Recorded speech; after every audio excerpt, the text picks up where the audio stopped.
Hello and welcome to Governing Global Challenges 75 Years After Montreux.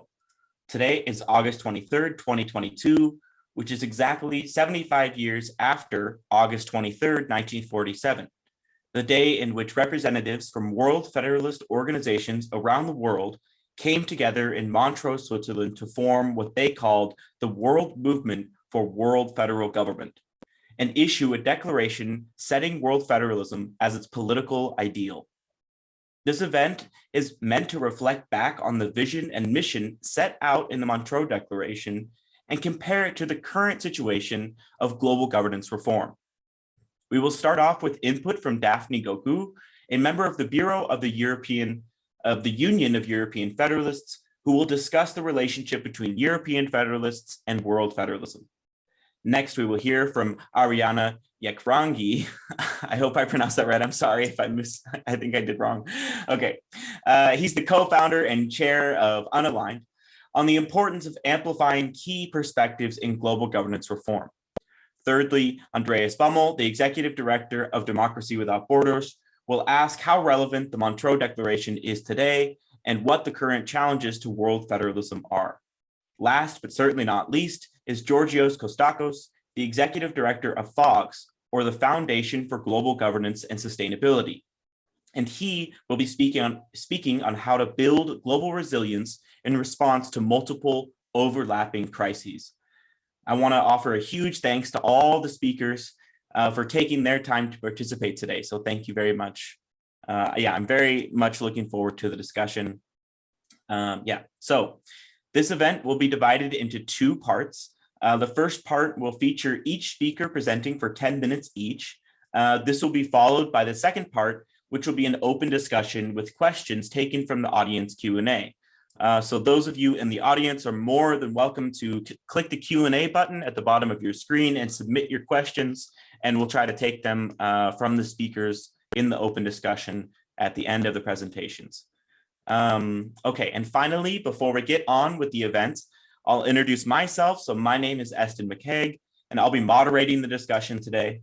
I'm the president of the Young World Federalists, which is a global youth movement building support for world federalism. And I'm very happy to be celebrating this Diamond Jubilee of the World Federalist movement, the modern political movement to put humanity at the center of global decision-making. I want to mention that the Young World Federalists are organizing youth events across the globe for this year's Week for World Parliament. We want to connect these events with youth everywhere by drafting a global youth declaration and presenting it to the UN Youth Envoy in New York City. So obviously we need lots of support to make these events a reality. So please go to ywf.world to support the global youth movement to give humanity a voice. Okay. So now, with no further ado, I will present our first speaker, who is, of course, Ms. Daphne Gogou from the Union of European Federalists. Daphne. Many thanks for the introduction, Eston, and many thanks for inviting me to attend this event and present the European perspective for the World Federalist movement, and in particular, why now it's so important to have a strong participation in the current big challenges. Why Montreux? It's a declaration. It's really, really relevant in these days. This is the first question. From my point of view, Putin aggression and the war in Ukraine destroyed the post-World II security, not only for Europe, but globally. So for Europe is living now critical moment. It's really the perception of the current situation for us in Europe is that there is a real risk for a world conflict, a conflict between NATO and a nuclear arm Russia. I will be honest, and I have to admit that the majority of the European Federalists and people in Europe were not prepared for this crazy, completely crazy scenario. It was impossible to believe a full-scale territorial invasion in Europe, even if Some of us were discussing the last month, before February, of course, the possibility to have a limited scope aggression by Russia. But the dimension of the problem was really something that it was a huge bad surprise for all European citizens. Concerning now the title of your presentation, last Sunday we have a short informal discussion, coordination of the Greek diaspora in Brussels with George Kostakos, and we found it challenging. The title you gave me as a presentation, World Federalism in Europe and Euro-Federalism in the world, it's really a very complex issue. So I will try first with a general remark regarding from the beginning, from the 40s, for the creation of the UF, and at the same time the creation of the World Federalist movement. Since the beginning, UF support the World Federalist movement, and the UF has developed action and initiatives always in line with the Montreux Declaration. I'm referring to this specific mentioning in the Montreux Declaration concerning the formation of regional federation. There was no dilemma. There was a lot of ideological dilemma from the beginning of the creation of the European Federalist movement, different perceptions of federalists. But on this, there was not really a big debate internally. There was obvious that we have to be part of the World Federalist movement. But I would like with your to give you some indicative element how to define Euro-federalism now. What are the main achievements the last decades and for the European integration, and achievement that we can say that they are also the results of a very strong and active role by the European Federalist movement. First of all, it's the peace in Europe. Despite regional conflict, we don't have to forget this dimension. The continent preserve peace and prosperity for European citizens and all our foreign citizens living in Europe. The enlargement of the European Union, it's also, and the integration of the large majority of the European countries, it was also a big challenge for the European Federalist movement. Of course, the fact that since 1979, we have the direct election of the member of the European Parliament by all citizens. This is a big achievement, and this is reflect, of course, the Montreux Declaration. I will be a little more precise. The creation of a space of freedom, democracy, rule of law, fundamental rights, and solidarity. It's the Article 2 of it. To really the rules, the European unity. The reform of the treaties, despite the fact that all the lawyers and all people are critical about the long process to revise the European treaties, we have several revisions of the treaties in order to ensure transfer of national sovereignty, co-decision between the parliament and the states. Now it's the standard legislative process. Strong judicial control by the European Court of Justice. Development of rule-based common policies in the area of trade and development. Just an example, the creation of the Schengen area and the space of freedom, security, for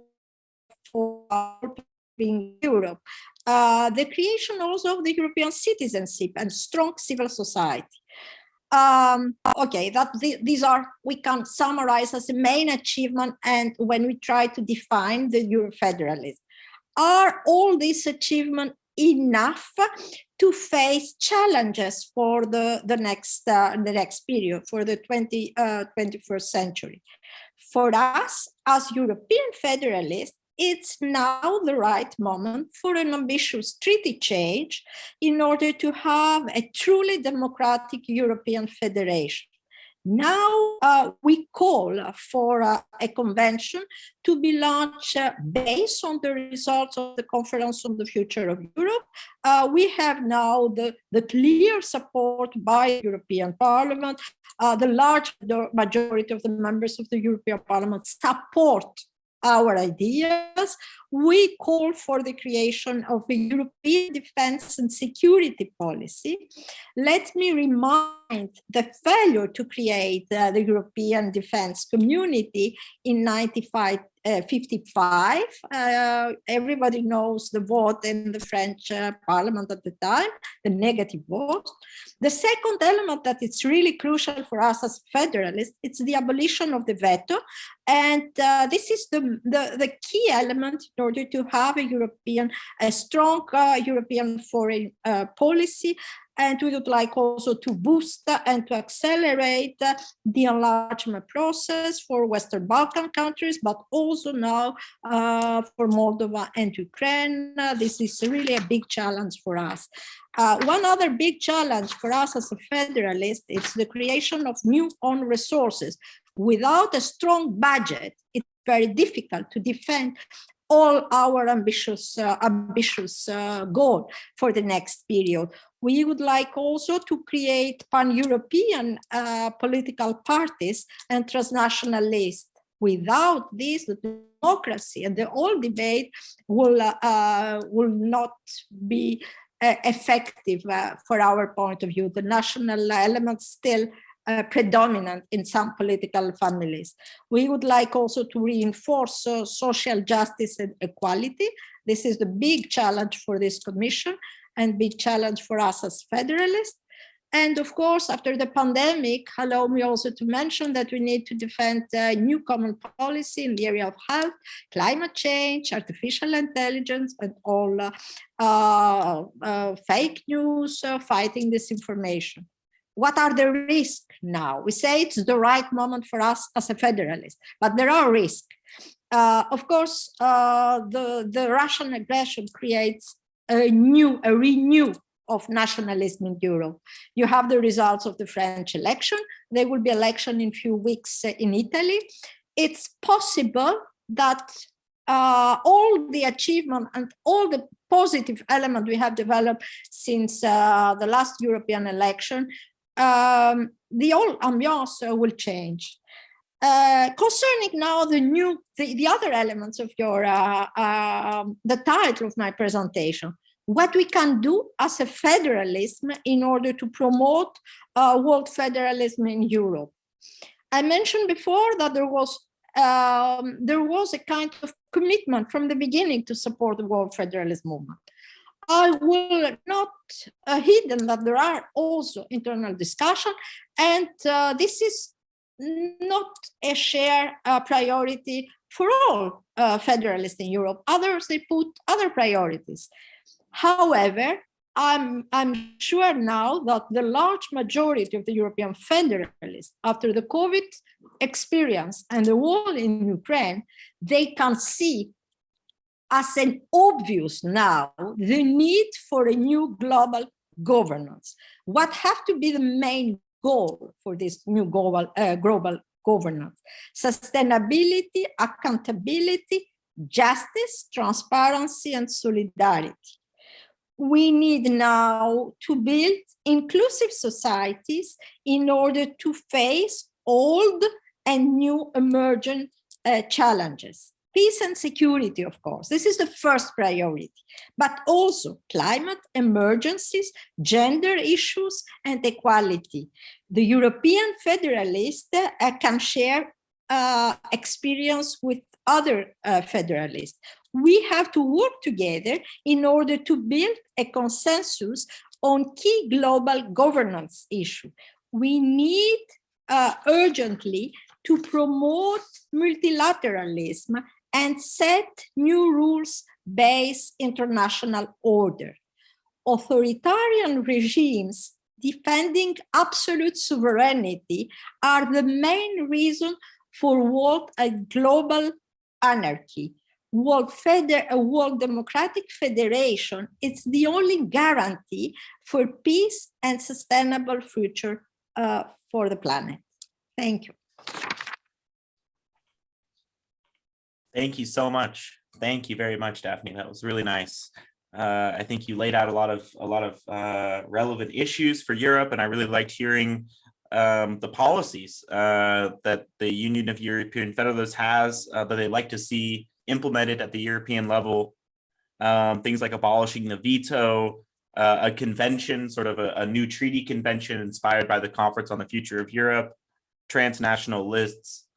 I see a lot of similarities with these sort of supranational reform policies at the European level with what the World Federalists are arguing for at the world level. So I think there's definitely something that we can learn in terms of like just reforming supranational governance organizations.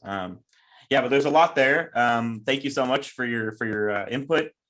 So now we'll move on to Ariana Yekrangi from Unaligned. He's going to be talking about amplifying key perspectives in global governance reform. So Ariana, take it away. Thank you, Eston, for the warmth and generosity of those opening remarks. Ladies and gentlemen, I'm truly delighted to be here, and this is for two distinct reasons. First, I come at the invitation, and I'm now happy to be in the company of your outstanding president, Eston McCabe. Secondly, I believe in your passion for a fairer and better world and the work that you do in regards to spearheading federalism. That is a belief which has been buttressed and reinforced by my own interaction as the chair of Unaligned with passionate individuals and like yourselves from all around the world. The work that you do in standing up for the disadvantaged and in acting as agents of progressive change is important work that deserves respect, and it certainly has mine. Colleagues, before discussing some key strategies for global governance reform, I would like to identify some of the challenges that we face. Today, there are more organizations than ever that try to focus on transcending humanity's cruel heritage and accomplish marvelous achievements in the fields of arts, sciences, and social order. No doubt, we are all concerned with environmental protection, human rights, peace, and harmony amongst all nation states. So, on paper, it would be only fair to characterize the relationship between us and the United Nations as one of trust and understanding. That is right, we don't trust them and they don't understand us. The United Nations has had the top job of securing world peace for over 3/4 of a century, and for a host of reasons it has made an absolute mess of it. Why? Well, there are 5 key reasons. 1. The organization prefers to prioritize nations to the detriment of individuals and communities. 2. The UN's commitments to human rights is watered down by the lack of integrity and bigotry of its member states. 3. Decision-making at the UN is at the mercy of the whims of the 5 permanent members of the Security Council. 4. The organization spends billions of dollars on peacekeeping missions, but precious little securing long-lasting peace. And last but not least, its structure is a fossil of a post-World War II scenario, and come hell or high water, nothing will induce it to change.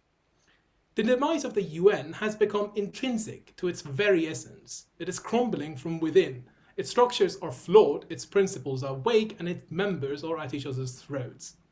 Of course, fault lines were evident from the beginning, but with time they widened and spread to such an extent that today one would be quite justified in stating that the United Nations is no longer fit for purpose.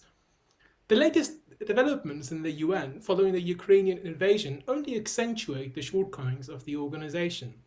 Via a video address to the UN Security Council on April 5th, the Ukrainian president Volodymyr Zelensky urged the council to expel Russia, so it cannot block decisions about its own war. A few months ago, he went further and called for a complete expulsion. Interestingly enough, the League of Nations, which was the precursor to the United Nations, had expelled Russia on December 14, 1939, after the Soviet Union's invasion of Finland a fortnight earlier on November 30th. The current organization, however, seems unconcerned. Of course, it is concerned. The problem is that it is bound to the moral low ground. Let's not forget that, at the time, Russia's expulsion involved the League of Nations breaking its own rules, as the vote had not received the overall majority required. The League was an organization in crisis when it expelled Russia, but willing to do the right thing. The UN is in crisis now, but frozen when it comes to its mandate of being a force for peace. However, the UN is not the only issue here.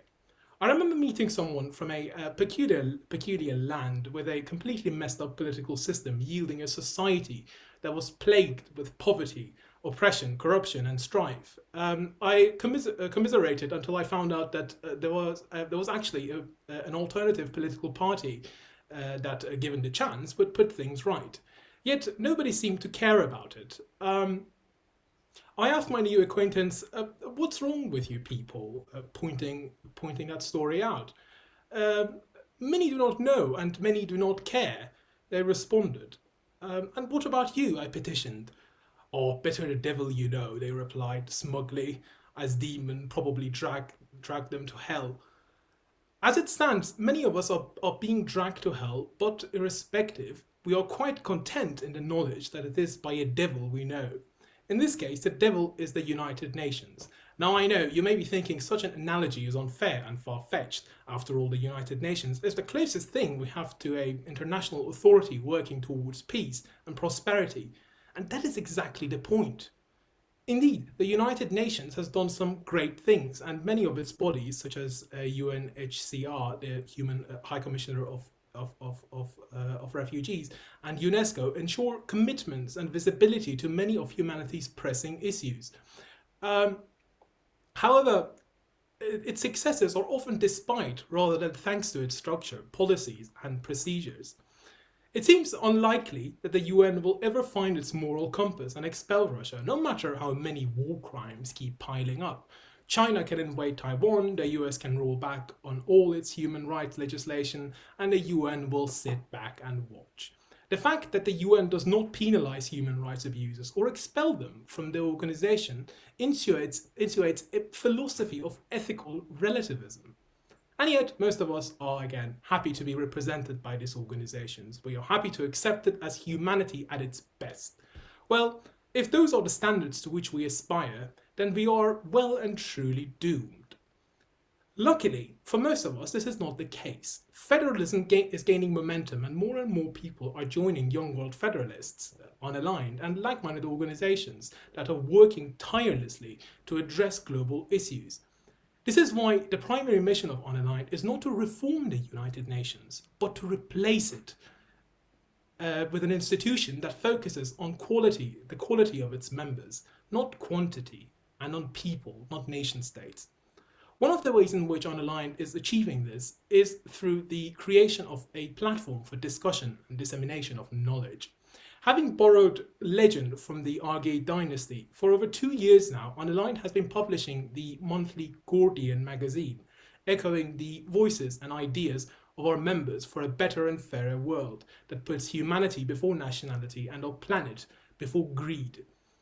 You may be wondering if ordinary citizens can actually function as journalists, or as many in the mainstream media would have it, is journalism some sort of priesthood of professionals who venture, Moses-like, to mountaintops and then return to deliver the news as divinely revealed truth to the rest of us, earthbound mortals?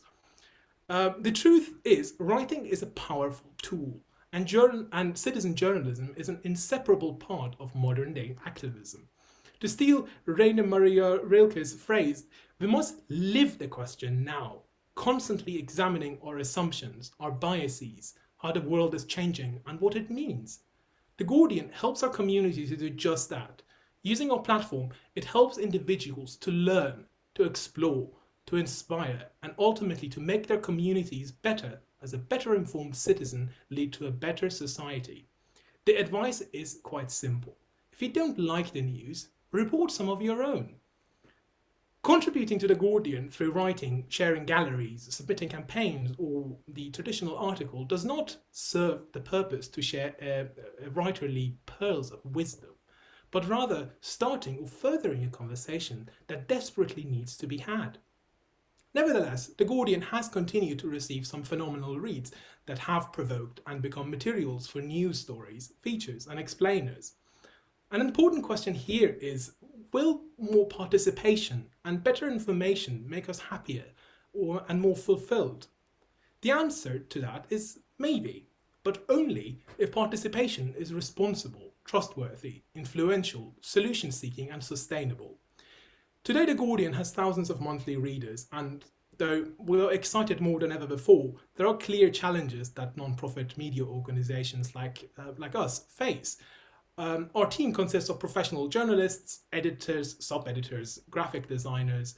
But however, last month, for example, it took only a virus to bring the production to halt. Moreover, the future for platforms like ours depend on making a decision between writing for the principle and for the motivation of creating news and activism, or doing something for money. Regardless, unlike most organizations, Online is primarily its members. At the moment, we will carry on growing until we will become a force to be reckoned with. We will support the Young World Federalists and other like-minded organizations with all the resources and all the energy at our disposal. After all, the more of us there are, the more chances we have of achieving our aims. Our political system, I contend, is changing, should be changing, and will change much further. It is almost 60 years since Bob Dylan released his epic, The Times They Are Changing. The pace of change, if anything, is quickening.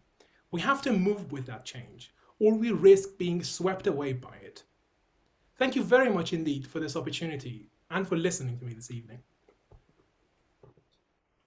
Thank you. Thank you very much, Ariana. That was really, really insightful.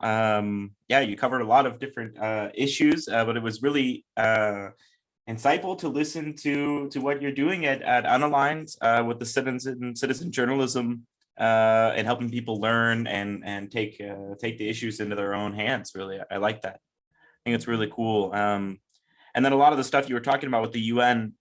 And about how its successes are in despite of its structure and not because of it. I really like that. I like that sentiment a lot.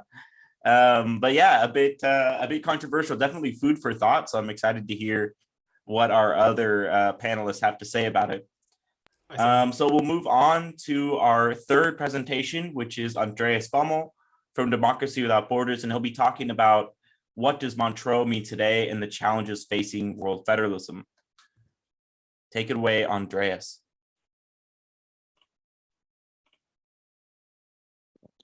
We are meeting today on the anniversary of the Montreux Declaration, which was adopted exactly 75 years ago in 1947 at the founding conference of the World Federalist Movement that at the time still went by a different name. My thanks go to the Young World Federalists in Aston who organized this interesting and important event. The first meeting of WFM that I attended was 25 years ago at age 21. In fact, that conference was held in Montreux to celebrate the WFM's 50th anniversary. After this, for almost 20 years, I was a member of WFM's council, which was abolished in 2018. The Congress in Montreux in 1947 was opened by the Swiss international lawyer Max Habicht. Max Habicht, in his speech, stressed the three components of the world government that the Federalists are promoting. The first component, according to Habicht, is the World Parliament, I quote, in which the representatives of the peoples of the world will make world laws by majority vote. He continued that the world federal government needs to have a judiciary which will interpret these world laws, and finally, that it must be equipped with an executive assisted by an international police force to compel every human being anywhere in the world to obey world laws. In the Montreux Declaration, this scheme is part of 6 principles on which a world federal government needs to be based. Others include universal membership, limitation of national sovereignty in matters of global concern, guaranteeing human rights, global control of nuclear technology, and, this is remarkable, other scientific discoveries capable of mass destruction, and then power to raise global revenues. In general terms, world federalists believe that democratic and federal government designs that have proven to work at the level of nation states should be applied at the global scale in order to bring about a peaceful, just, and sustainable world. Max Habicht, for instance, in his speech 75 years ago, made references to the internal peace achieved by the Swiss Confederation. In this sense, forming a world federation is perceived as a natural continuation of humanity's social and political developments up to a next global scale. This approach, in my view, is valid as ever. Looking at the Montreux Declaration today is actually a sad reminder, to be honest, of how little the political structures of the world have changed. Essentially, nothing much has changed at all. International law and the world system are still based on the delusional and harmful principle of national sovereignty. For sure, there's some progress here and there at the regional level. Daphne has talked about European integration, but even the European Union, which is the most advanced in this regard, has not yet managed to transform into a true European federation. But we can also say that none of this is the World Federalists' fault. Even under very difficult conditions, World Federalists have consistently promoted their goal and attempted different strategies to get closer. The decade after the Second World War is described as the golden period of world federalism. The horrors of the war were still present. The development of nuclear weapons and their use in Hiroshima and Nagasaki was a shock that made it obvious that humanity is on a path of total self-destruction. World federalism at the time had huge popular support. At this time, all eyes were on the magic year of 1955, when a UN Charter review was supposed to be held according to the agreements made when the Charter was drafted in San Francisco. This review, we know it, hasn't taken place to this day. World Federalists necessarily, during the Cold War, shifted their attention towards proposing reforms of existing institutions to make them more effective and democratic. Subjects WFM has been advocating include the reform of the Security Council, empowering the International Court of Justice, the creation of a standing UN peacekeeping force, of a UN civil society forum, a Tobin tax and other sorts of global taxes, a UN organization on the environment, to just name a few examples. WFM promoted the creation of the Commission on Sustainable Development, which in fact happened in 1992 after Rio. The organization has been promoting an open and fair system for NGO access to the UN via ECOSOC and beyond. WFM was hosting the NGO working group on the Security Council, which had regular top-level meetings with Security Council members in order to share civil society perspectives. Of course, it was WFM which revived the proposal for a UN Parliamentary Assembly after the end of the Cold War in the early 1990s.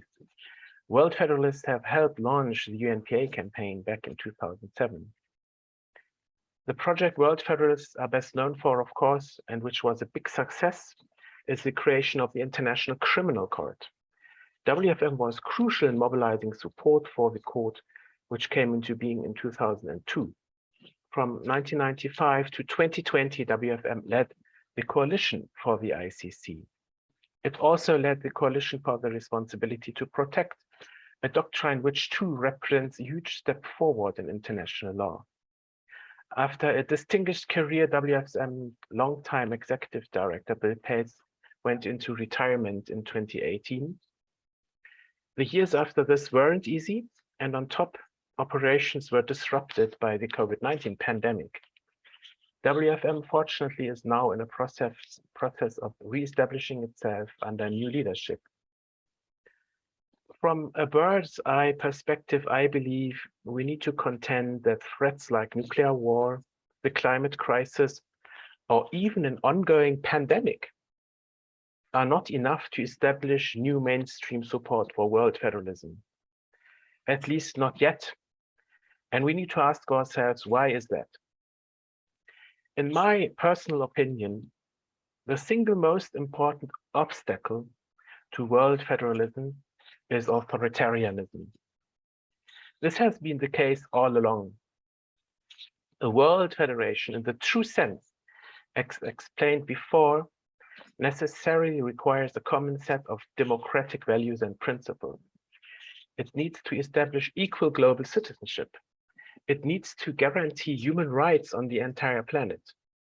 And I would like to remind ourselves, democracy itself is a human right. All of this is not compatible with authoritarian government. So from the outset, it was a delusion in 1947 already to believe that world federation is possible with a Stalinist Soviet Union. This is probably where world federalist thinking failed most, in my opinion. And that's why advancing democracy needs to be a key world federalist strategy. For sure, and I'm coming to an end, we cannot wait for all countries to become democracies. In the meantime, world federalists need to continue promoting lesser goals than a fully fledged universal world federation. For instance, supporting better, more inclusive, and more accountable global collaboration, irrespective of global government type, in fields such as peace and security, disarmament, climate governance, or global health. Having said that, and I'm coming really to an end, world federalists also should not forget about their ultimate goal, of course. When the window of opportunity comes up, we need to be ready to seize the moment. This moment might come quicker than we can now imagine in these dark times. Thank you very much, and I'm looking forward to our discussion. Thank you. Thank you very much, Andreas. That was really nice to hear all the successes and from the World Federalist Movement over the years. I didn't know a lot of that stuff, actually. So it's really nice to hear. Yes, it's been an interesting last few decades. I was speaking to my partner about it, and I was like, yeah, we're celebrating 75 years of the World Federalist Movement and how much we've achieved. And then she sort of waited a moment, and then she got the joke and smiled. So, I mean, it's been a lot, but it really has been so much when you really get into it. And I'm so proud to be a part of it and to celebrate these last decades. Yeah, it's really nice. And I think what you were talking about with not being able to wait for all of these authoritarian countries to become democratic, and that sort of time is running out and we need to push for reform when we can get it. I'm curious how that would interact with what Ariana was saying about sort of penalizing and expelling the human rights abusers from the current system. So this sort of times of the essence mentality and solutions to do something about it. Yeah. Interesting. So I'm really excited to get to the discussion. But before we do, we have our final presenter. That is, of course, Georgios Kostakos from the Foundation for Global Governance and Sustainability. And he'll be talking about how we can build global resilience in response to the multiple overlapping global crises that we are facing. So please, Georgios. Thank you very much, Aston, and many thanks to you and the Young World Federalists for this opportunity. I'm very glad to be with you and to be like perhaps the black sheep in this group, because I feel like defending the UN, which I served as a Secretariat member for quite a while. You can see the flag here. I have it always with me. And I also feel like representing a bit more the developing country perspective, which might not be as starkly represented before. But anyway, I happen to be Greek and now Belgian also. I'm based in Brussels, but I was in New York for 12 years with the UN, and before that in countries like Bosnia and Mexico and South Africa and Haiti with the UN again for a couple of years of field work. So I can claim to know a bit in practice and to the difficulties and also the elements of the UN that make it worth giving another chance. So Ariana was very critical. I can understand his frustration with what he sees, but we may make things worse if we try to create institutions that are not universal or not broadly based, and which are not tolerant of other forms of governance and all that. But anyway, let me start from my main topic, which is building global resilience in response to multiple overlapping crises. And indeed, in recent years, we've seen that.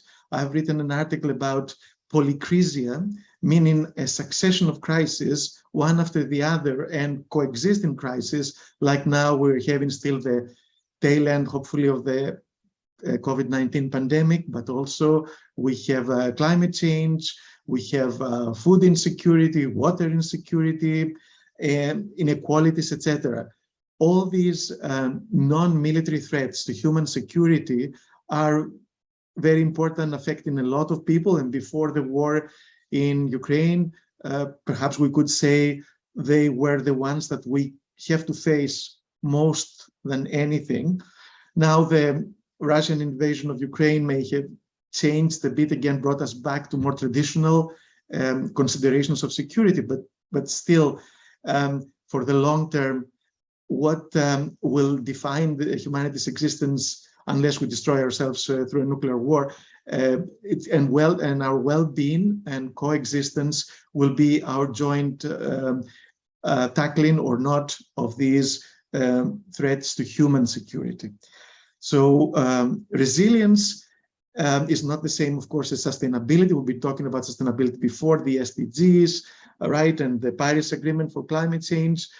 Resilience, in a way, is going a step backwards, being more defensive, and you want to be able to come back after a major hit as a society, as a person, as the world, and to be able to recover, and hopefully not just recover, but build back better, which is an expression that was used during the peak of the COVID pandemic.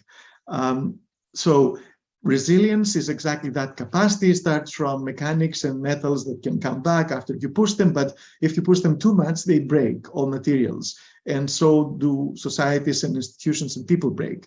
It's good to differentiate between human resilience and institutional resilience. So individual human resilience has a lot to do with education, capacity really to understand what is hitting you and how it works and how you can fight back and recover. It has to do with, therefore, education. It has to do with solidarity with each other as individuals and as communities. It has to do with supply chains that, if interrupted, there have to be local substitutes. We cannot rely only on supply chains that bring us grain from Ukraine or Russia. If we could also grow our own food, at least for difficult periods. Also, finance, organization, and governance are elements of this individual and community resilience, which then goes to institutional resilience. Especially governance connects the two, because in the case of the UN, we saw that it could not handle COVID because, first of all, they were worried about themselves, the representatives of member states and the secretariat. They closed the UN. The Security Council could not meet. It took them time, while they should have had already these systems of online working, teleworking, etc. It took them time to establish them. The validity of voting, it took even more time and all that. So we need more resilient also institutions, and we're forced to do it, and we may be moving in that direction.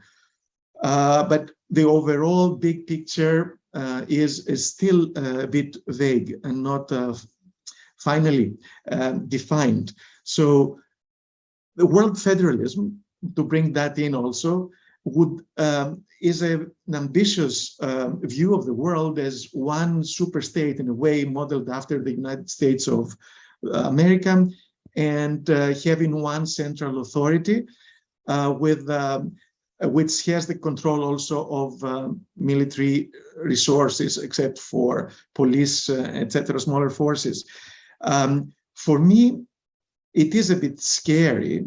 I've been a European federalist. I've been a world federalist also, not as organized as Andreas or Daphne, although at the European level, I was vice president of the European Federalist Party at some point. But still, there are these definitions of federalism that can take things to extremes for me. I mean, it's like asking for too much, and even if you get it, you may regret it, because to have a super state that centrally controls everything would really leave it up to the leaders and all the processes to work perfectly to allow the individual freedoms and the community freedoms, the cultural, religious freedoms. Otherwise, we can see it also already with globalizations that's looser. We have a bulldozer effect on differences, this unity in diversity that we, in theory, cherish, but in practice, we don't. So there is a problem there that this dream and even the demands from the UN are based a bit too much on a Western model of governance and a Western model of democracy that does not take into account differentiated approaches and different histories and traditions and ways of organizing that may be more resilient, actually, because we see developed societies are less resilient if something goes wrong with the supply chains or with electricity or with water. Then developed societies are more in trouble than rural societies that can at least grow their own food, etc. So we see this with the war in Ukraine, that many countries of the developing world refuse to take a stance and let's say choose between the West and Russia, not because they like Russia. I think everybody accepts that that was aggression and should be condemned, but they see also parallels with what the US did in Iraq or in Afghanistan or where other places, the West, the colonial West and all that, they've suffered from those things. So they don't idealize the Western liberal democracies that were built on siphoning in wealth and resources from developing countries. So, and they don't see their interest in taking sides on this because it's not for them. I mean, they can see the interests that are guiding this, and they don't care about this European war. There is a whole world outside affected through the grain trade and other things, of course. We saw the UN already had a success there, together working with Turkey and Ukraine and Russia to release that pressure from the trade of grain. So, yeah, I would say a bit more modesty, to remember what Dag Hammarskjöld said: the UN was not created to bring heaven on earth, but to save us from hell. And by destroying it or trying to replace it with a selective group of countries, it was tried before. The community of democracies didn't work out because it's not universal, it's not legitimate. You cannot run the world with a few Western powers that may be homogeneous, but may also have a lot of hypocrisy and skeletons in their closet. So I think everybody's respected the time. I won't try to steal more, take more. One final thing is, federalism is a form of governance. It does not include necessarily an ideology or a way of governance. So what is the ideology of the world federalism? And we have to be careful to be more inclusive and not to destroy what we have, but to build on it. And UN reform, I think even drastic reform, is warranted. But what you said, the example about the League of Nations, it expelled Russia, it expelled Germany, it expelled, nothing was left. We had the Second World War. At least this UN has kept us without a major war for 77 years. Thanks a lot. Thank you very much, Georgios. That was really, really nice. And it's nice also to have somebody who, maybe doesn't, we're not just supposed to have an echo chamber here. So I really appreciate that we have differing opinions. That's sort of the point. World Federalism exists amongst a diverse array of opinions and perspectives. And that's really what we try to do with the Young World Federalist, which is bring these ideas into contact with the outside world and to introduce it to people who wouldn't have previously come into contact with them. And so we actually often have this debate between what you're talking about with the current sort of status quo and how good the current system is, and also between the universality and relativism debate and is world federalism a Western ideology, or it has been, and how can we transform it away from that? So I love to have this conversation, and we really promote it amongst the ranks. But we also have a bunch of young people who are super inspired by what could be, and they very much look to the future. And so you have a lot of sort of utopian beliefs, and we also love to play around with that. So oftentimes the main questions amongst sort of the community members of the Young World Federalists would be, like what should it look like? What should the World Federation, in a perfect world, what should the division of power be between the global level and the national level look like? And my personal favorite that gets asked about once a week is, where should the world capital be? So exactly what you're talking about with this sort of centralized place of power, you'd be surprised how long the discussions can go as they try to find like the perfect location on Earth that really represents all of humanity and isn't Western and is, and like and these debates go on and on and on. So it's fun. It's at the very least, it's fun to watch. So this brings us to our sort of open discussion time. I would first just open the floor to you all, to the panelists, if you have any immediate responses to anything that you heard. Some of you guys have already sort of started responding to each other, so I would just encourage you. I want to give you the floor first, if you have anything to say. Andreas, yeah. Thank you very much. Well, I'm looking forward to this discussion because there's been a lot of matters raised that I believe are worth further elaboration. But before that, I just wanted to share my perception about the question of whether world federalism is kind of coming from only one distinct cultural background, because I think that is not the case. And I cannot go here into much detail, but I can throw a few names at you of world federalists who are not from the global north as we would understand it today, starting, for instance, with Kang Yu-wai, a philosopher of China, in the who in 1902 or something, even before the League of Nations existed, wrote about world federalism, a world parliament, and so on. Nehru, the Indian Prime Minister, was a world federalist. And Kumra, the first president of Ghana, was a world federalist. And Kumra's finance minister for 7 years was actually president of the World Federalist movement from 1957 to 1961, right? So there was a strong African interest in world federalism over time. We can find people from Japan and elsewhere too. So to cut a long story short, it is kind of Eurocentric to say that world federalism is Eurocentric. So I would like to leave it there with regard to that point. It's definitely something that I've looked into a lot. I think there's just not a lot of research on the topic, and obviously it's sort of a niche issue, so you can't really I don't know. There's not a comprehensive guidebook to go in the history of world federalism. Yeah, but it is, I guess my question, yeah, Georgios, I guess you can respond, but first I have a similar question or point that would be that one could argue that the current system of nation states was sort of imposed on the rest of the world by the West. I mean, you can point to many international borders that were not drawn anywhere near that border. So by disrupting that nation state system, by transforming that into something more inclusive and participatory at the global level, at least, one could argue that it's actually sort of decolonizing global governance. So I would even flip it on its head a little bit to say we need a world federation to finally decolonize the planet.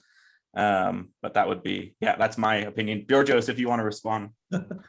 Thank you, Aston, and many thanks to Andreas. Well, those personalities, I mean, big leaders from the South that you mentioned, Andreas, I think many of them were also members or founding members of the non-aligned movement, which also showed that they didn't want to be part of the Cold War between East and West. And they tried to create a separate identity. The NAM is still there in a way, and the G77, the expression of the developing countries, but it may be acquiring a new meaning now again because of this West versus Russia and perhaps China confrontation. So, I mean, they may be, well, Federalists, all of them, to some extent, mean that they want a united and peaceful world, but how exactly you would achieve it may not be the same thing for all of them. But I like the fact that, of course, I didn't mention before that one of the major proposals of Fox, where I work now, is to create a global resilience council, which means an organization, a new body, which in a way will sideline the Security Council without vetoes and focusing on those major global human security threats to address those with a representative membership of member states, but also bringing in a lot more in a more integrated way, civil society, youth groups, even private, the private sector in an organized way. And in that, on that council, we foresee regions like the European Union, the African Union, if the member states want, they could be represented as one, which would make sense also with the Montreux Declaration, which is you have gradual steps and you have this principle of subsidiarity, which answers a lot of the questions, meaning even if you have a World Federation, my garbage will still be collected by the municipality of Brussels. I would not expect the capital, wherever it is, to come and pick them up. I put about the capital something in the answers. It could be in cyberspace. If we want to think differently and big, think big. Otherwise, we would have another lobbying capital like Washington is, and Brussels, and perhaps New York. So yeah, we have to think big. There are things like the current system is really a Western system of the division of countries. But some things people have accepted, and some other things they cannot accept the West coming back and changing it now. Like the laws against homosexuality were imposed by the British in many countries. Now the British go back and they say, my God, you're not respecting human rights, but it is their own laws of a few decades ago. When they changed in the UK, they expect them to change the same day in other countries. It's not the way things work. So, I mean, we have to be a bit more conscious of our past and what we owe to the world in a way, not to only remember that we are the leaders all the time. In a way, thank you. Yes, thank you. Yeah, I think it's super important. Ariana, yeah, I see your hands up. Yeah. Thank you. Very interesting discussion. I would like to sort of add a few remarks based on Georgios' response. My speech was very sort of somehow UN-centric and very critical of it, but I must clarify, I have all the respect in the world for UN staff and their vision and all their hard efforts for creating a better world, and there is no doubt about that.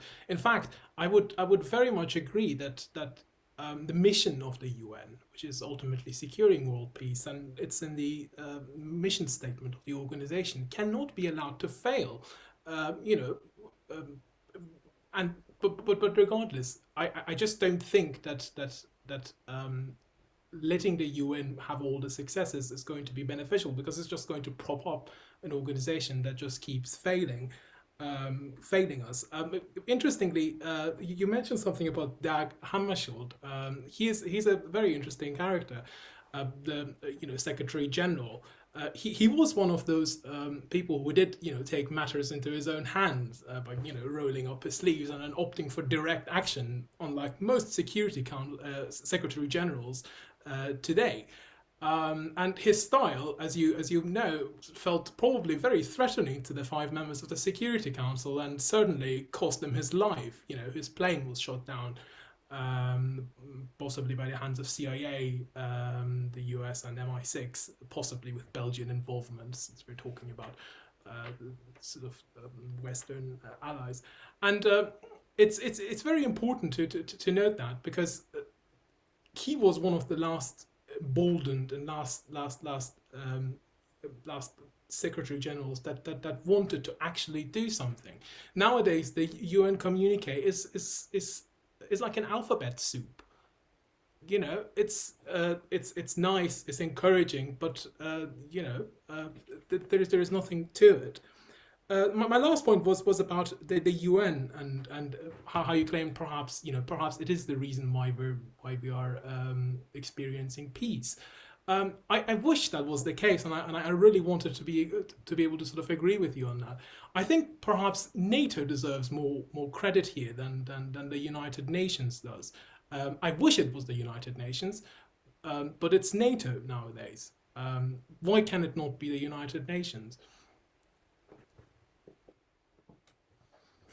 Okay, all right. I don't know. That's also, more food for thought, I guess is what I'll say. I won't say fuel for the fire yet. Daphne has her hand up, and for Daphne, I also wanted to sort of pose a question, since we've touched on it, and it also goes back to a question that was brought up in the Q&A. So sort of, we've been talking a lot about what I see as the importance of world citizenship, and for us to view ourselves as citizens of the world, and to have solidarity with people across all different types of borders, international borders, cultural borders, economic borders, across all of them, and really have solidarity with all of humanity, and how important that is to the governance systems that we want to build. And so, sort of trying to avoid borders between authoritarianism and democracy, And so that question goes to you, because it's connected to something that somebody asked about how strong is the movement for world federalism, or how much support does world federalism have amongst European federalists?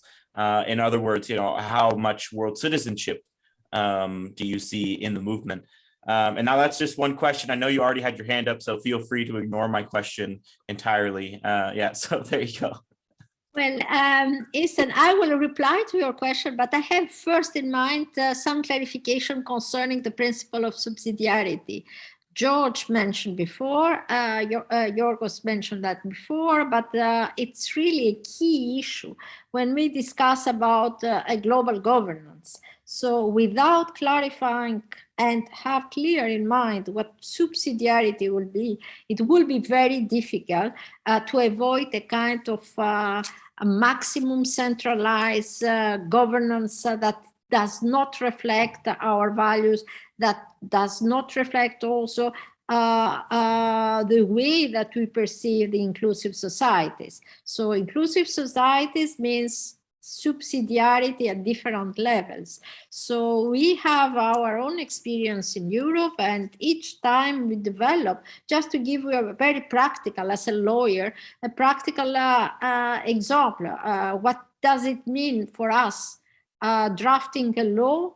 What does it mean taking into consideration the principle of subsidiarity? You have to evaluate at which level you have to take the decision. And once you have to take a decision at the federal level, this will be the results of an evaluation that the best level of intervention will be at federal level.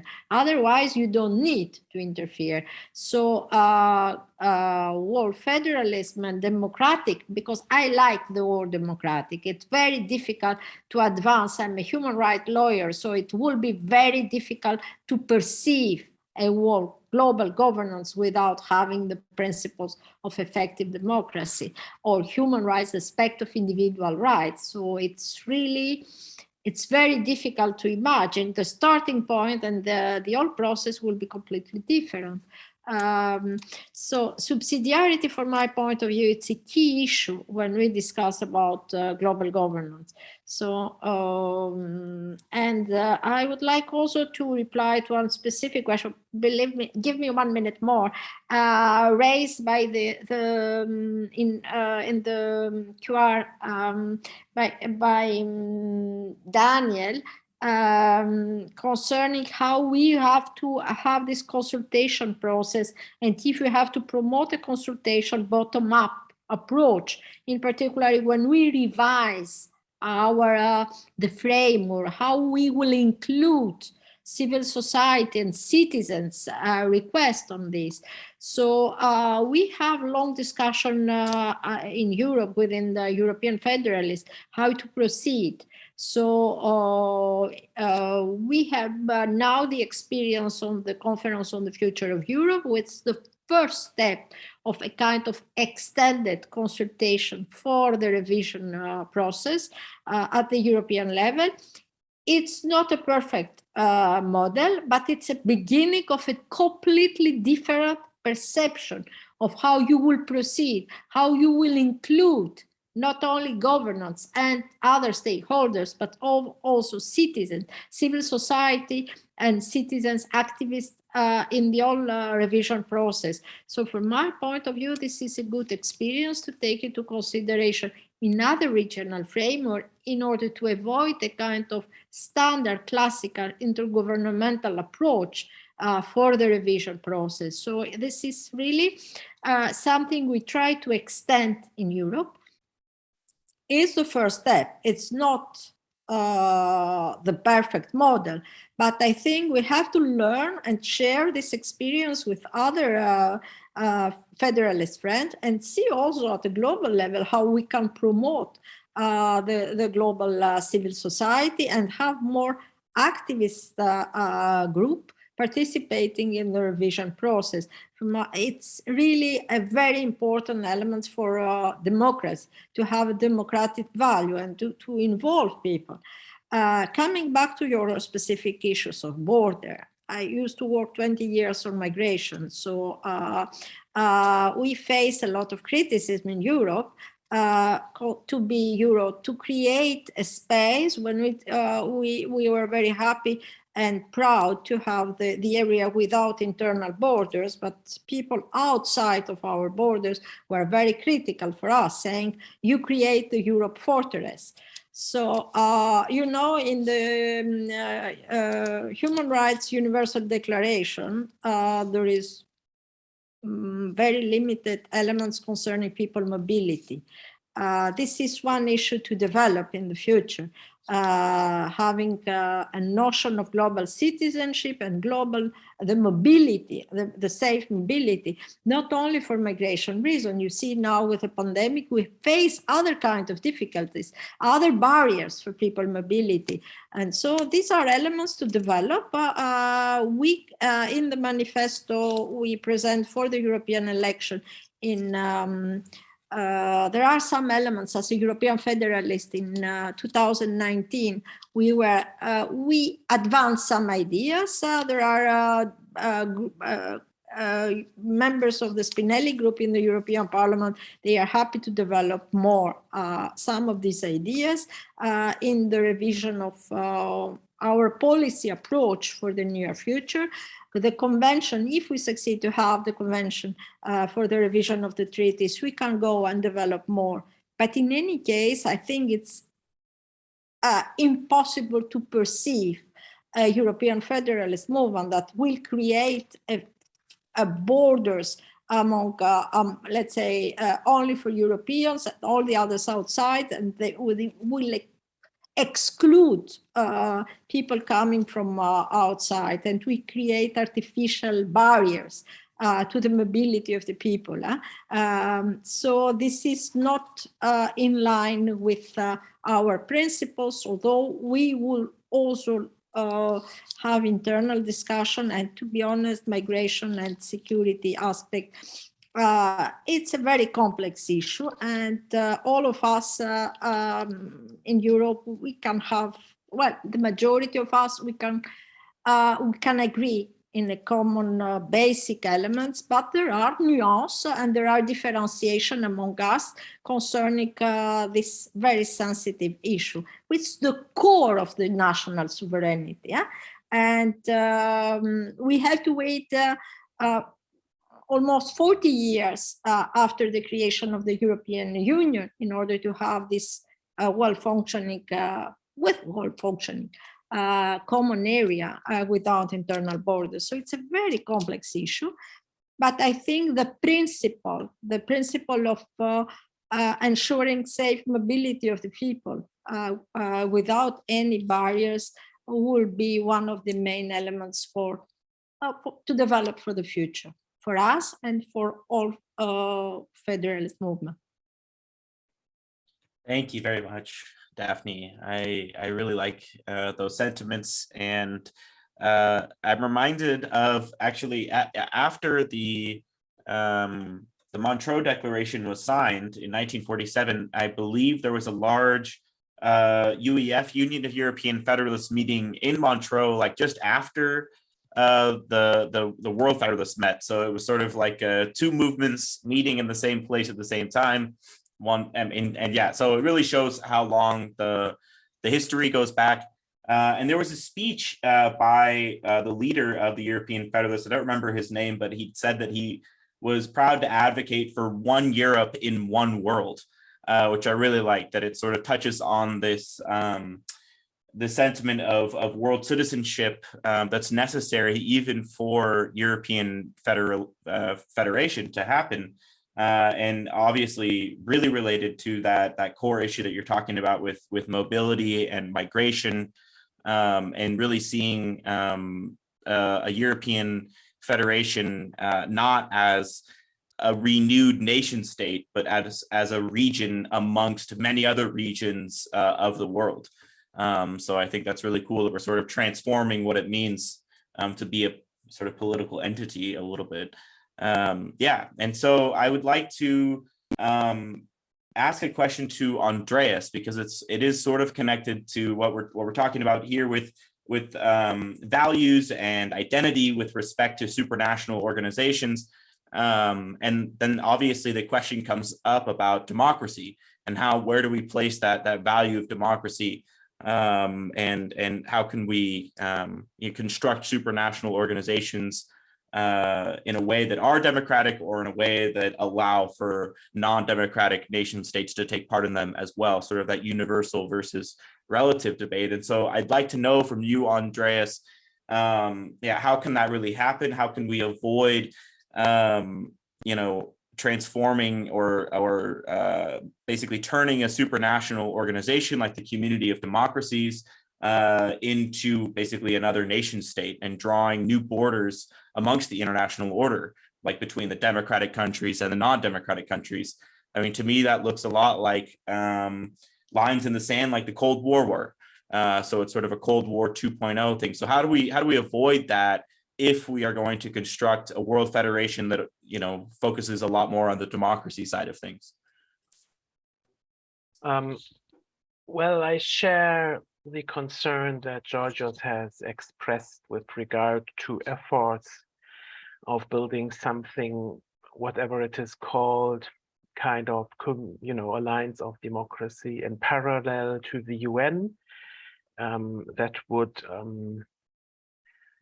take on the illusion of global governance by exclusion. So I do think that the global challenges that we are facing now require a universalist approach via the UN in principle, And these global challenges are numerous, and that is, I believe, the tension that we are dealing with. On the one hand, universalism is required. For instance, how can we imagine coming up with useful action on the climate crisis without China? But on the other hand, this tension is with the principle of democracy, which in my opinion is an inherent right for every person on the planet, independent from the accident of birth, where you have been born, in which nation state. So I argue that democracy is an inherent right. So to overcome this tension, I think to discuss this, we need to be very clear about what kind of collaboration we are talking about. You mentioned in your question supranational collaboration, I think. Supranationality means that you have a higher authority, essentially, to cut a long story short, that would adopt binding regulation of sorts. I think that supranational collaboration between democracies and autocratic countries is not possible, and it won't happen. This tension then in this setting is not possible to be overcome, and we don't need to go far to realize and see examples why this is the case. Even in the Europe, the example of European integration shows how it has always been exclusively democracies who've been moving this forward, with the founding members moving forward.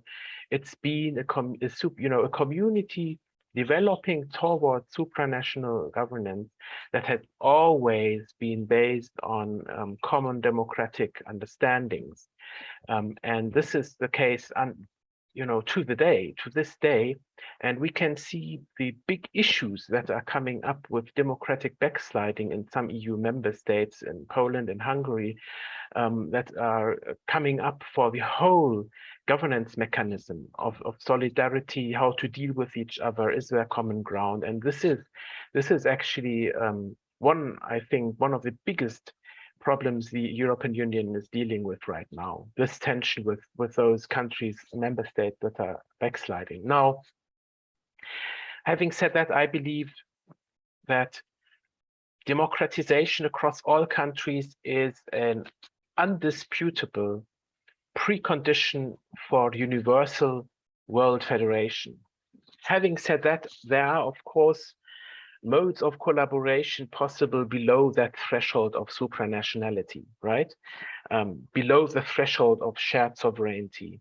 And at that level, I think we need to invest a lot of energy that they are working better, which they don't. And so I would say we should not waste too much energy about this theoretical discussion whether there is, a problem with autocracies in a world federation, because for me this is really not relevant at this point, and it's also not relevant because of the fact that those governments even wouldn't wish to be part of such a kind of supranational government.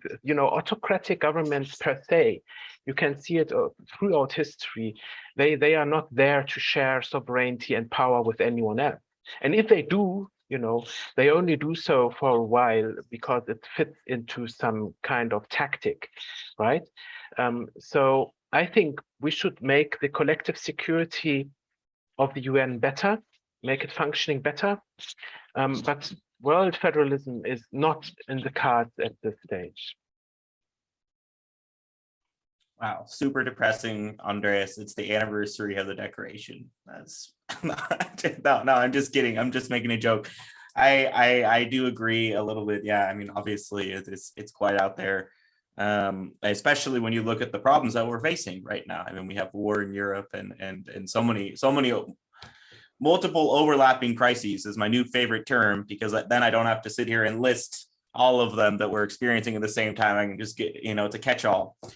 Yeah, so I would turn to you, Georgios. I feel like, and I don't want to put you on the hot seat so much. I don't want you to feel like it's like 4 versus 1 or anything like that. So you can always tap out if this is getting like too much. I totally understand. But it's sort of connected to what Andreas was just talking about and what I was sort of talking about before, with values and identity.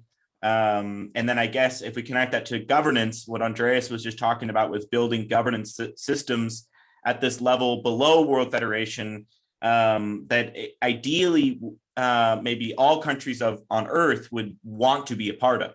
And I think that that's what the Global Resilience Council attempts to create there, is something that all governments would have an incentive to be a part of and take part of. But there's also the flip side to that, which is the sort of a social or identity side of things in terms of how we view ourselves. And I know that Foggs has this thing called the grand narrative, which sort of touches on that, how we're viewing ourselves and that identity side of things. So I'd like you to maybe if you can sort of outlay that. I know it's really complicated, so I don't, if it's too big of a question, there's a lot of factors in that, but just really quickly, yeah. Okay, the 30-second whatever spiel for. Yeah, exactly. Yeah. Grand narrative. Oh God. What we have in the software in our mind, in a way, I'm afraid has not changed for millennia.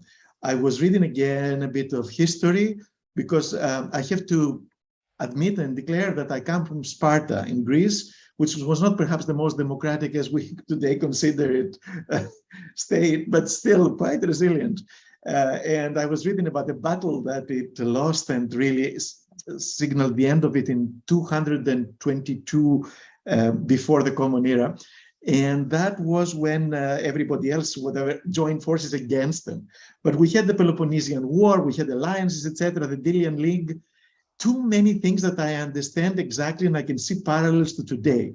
So unfortunately, not much has changed since. That's one of the problems. We can see again delineations of either city-states or nations, and then alliances and all that, and fighting wars, and it's about power and money and imposition on the other.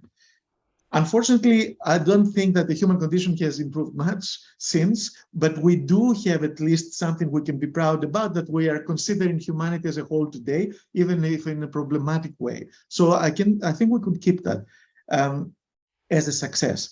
Now, we can also say that we have levels of sovereignty. I mean, this new narrative is, it's not globalization as we know it, which again is about making profit for the shareholders and reproducing the electoral dynamics of democracies, which are also themselves losing their sense of legitimacy. That's my problem. We have to be more modest, because democracies that are now only going through cycles of elections, while in between the leaders can be as autocratic, using propaganda tools, etc.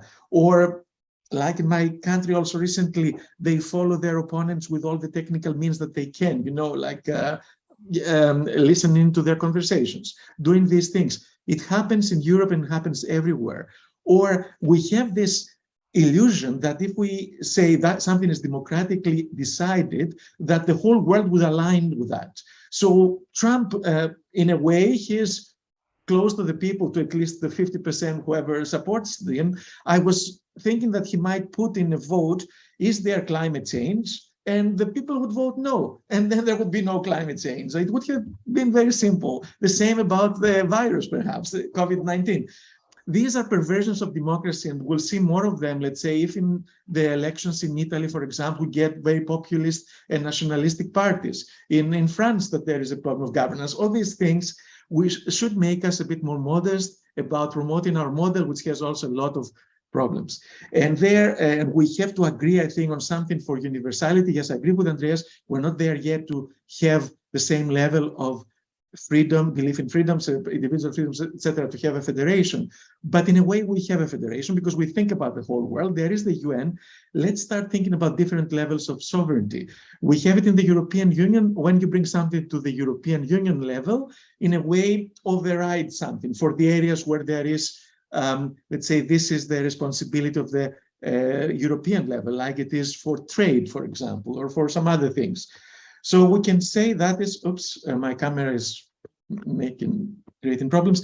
So I think we can hear similar things. It must be somebody who disagrees with me causing it. So we can say that when we get to the universal level, we cannot dictate to others what system of governance they will have. We can bring our complaints to the Human Rights Council, to the Global Resilience Council, to the Security Council, but then you don't go into Iraq and try to change the government. You make things worse. And I'm sorry, those who go and do it, some may be idealistic, and some may just be about making money, some may want to sell weapons.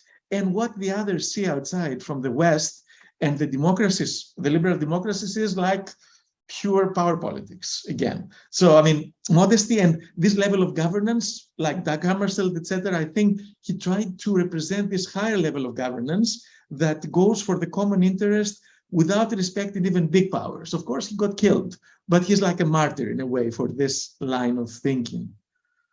I could have said more, but I think I don't want to take all the time. Thanks. Thank you so much. Yeah, Ariana, you can go, but we're really close to our time limit, so just keep pretty short. Thank you. I just want to reassure George that your camera going out of focus, it was not me disagreeing with you. In fact, if anything, I very much do agree. I think in Millian philosophy we call it the government by decision, you know.